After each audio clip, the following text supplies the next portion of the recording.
Matustansya yan, sige na. Ani ka nila buhangin! Saka gusto mo. Doon ang kagatin mo! Wala yung pip. Gusto. Saka.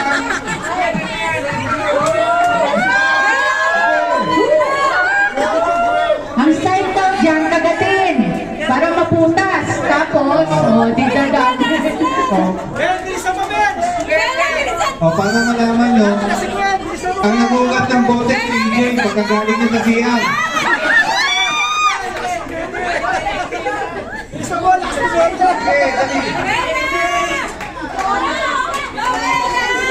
Mars, bilisan mo! Ayan na si Glenn! Grabe si Toto!